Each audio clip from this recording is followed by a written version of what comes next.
If you want to know why Seventh Angel sounded the way they did, start in the West Midlands, the birthplace of British heavy metal. There's Black Sabbath and Judas Priest, and the industrial grit seeps into the bloodstream. And then The Torment landed in 1990, before Nirvana reshaped everything. Before the metal world collapsed into grunge, Seventh Angel didn't sound American at all. They sounded British. They were cold, apocalyptic, and poetic, like Revelation had been rewritten on a rainy Wolverhampton afternoon.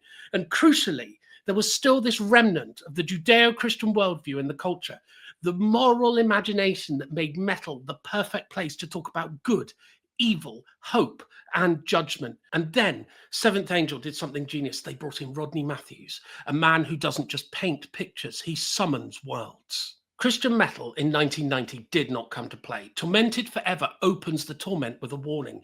Human cruelty is real, judgment is real, and pretending otherwise, that's fantasy.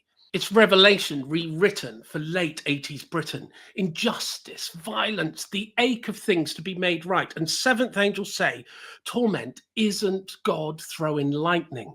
It's humanity walking away from light, slowly, deliberately, tragically. This is heavy theology with heavier riffs. If Genesis 3 had a thrash soundtrack, this would be it. The Charmer shows temptation not as horror, but as glamour, a beautiful voice and soft lies, a snake disguised as romance.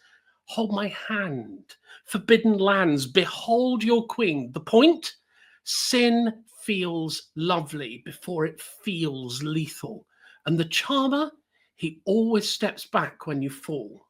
Theology with distortion pedals done brilliantly. Here's The Fall of Man if you rewrote it with a fog machine and thrash riff. Forbidden Desires takes us back to Eden, but not a postcode version. This is temptation as hunger, beauty as bait, desire that promises fire and delivers ash. The human story in 3 lines. We saw, we wanted, we broke. And Seventh Angel let the guitars preach. Every forbidden desire eventually bites back. This one's a bit different. Eye of the Needle isn't apocalypse, it's addiction, real people, real despair, a life collapsing in slow motion, in dark rooms with shaking hands, a needle offering escape that actually imprisons. And then a prayer, Lord, I bring an empty offering, shadow of how I've been. It's the gospel in the gutter. Christ meeting someone at rock bottom and refusing to leave them there. This is thrash metal, but pastoral. This is Seventh Angel doing cultural criticism with volume. Expletive Deleted takes aim at a society that spits at Christianity and then wonders why everything feels empty. Their imagery? Filth on the ground, cancer spreading, immorality sold as freedom. But the twist is this. They're not angry at sinners. They're angry at deception, darkness dressed up as liberation and sold as progress. Call it moral clarity with a thrash beat. Dr. Hatchet, spelt here incorrectly, is the album's most confrontational track. It's a raw 1980s evangelical critique of abortion. The verses paint horror, but the chorus pleads mercy.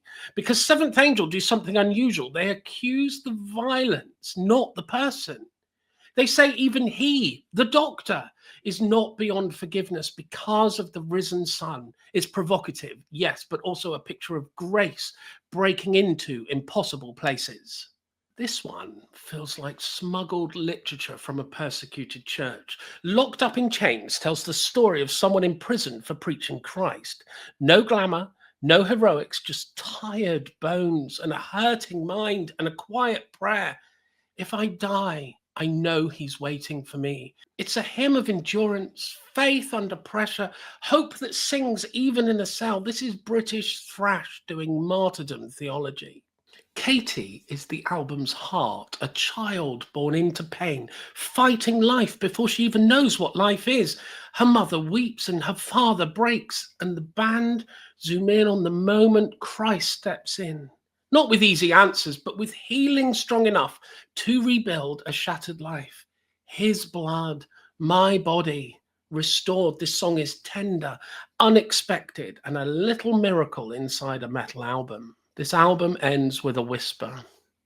A man walking the halls of death, searching for the key and realizing the key is a person. It's short, poetic, surprisingly intimate for a thrash album. A final prayer, beloved Father, rescue me. It ends the album exactly as it should, not with fire, but with longing.